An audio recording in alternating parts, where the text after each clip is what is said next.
If you go to Makadara, the people who are there are traffic offenders who cross the yellow line. They're the ones who are languishing there. The ones who slap people, who beat up people, 10,000, they are gone. To do the same thing. Before I came here, I was telling my colleagues here, and they know of a case where an individual grabbed a gun from their bodyguard, shot someone dead in a previous by-election. The investigation was done.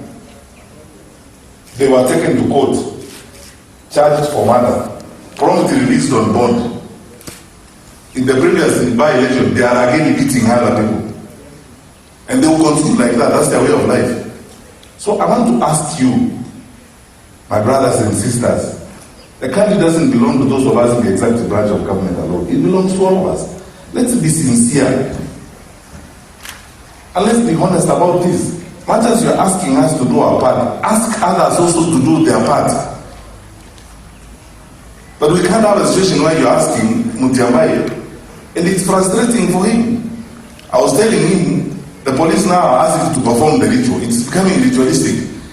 We arrest these people. First of all, the law does not allow us to keep them for more than 24 hours. We arrest these people.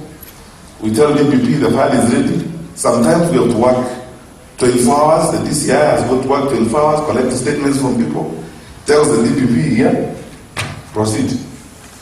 The DPP goes to court. The magistrate releases the guy.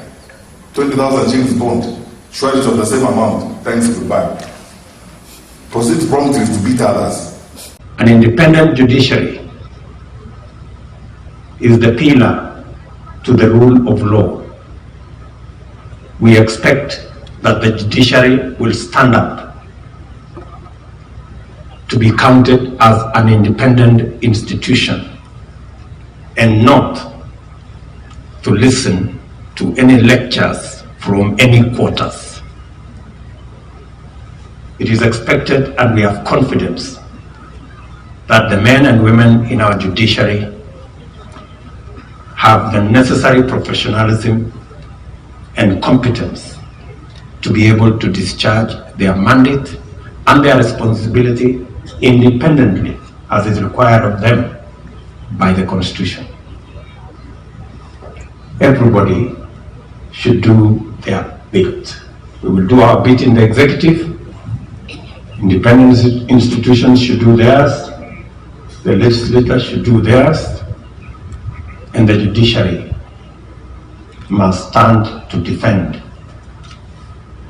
all the other institutions by making sure that they are independent, they are professional, and they act in accordance with the Constitution.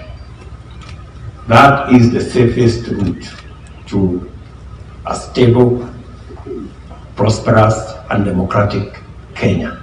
And we expect all institutions to play their role without the unnecessary blinking that is going on.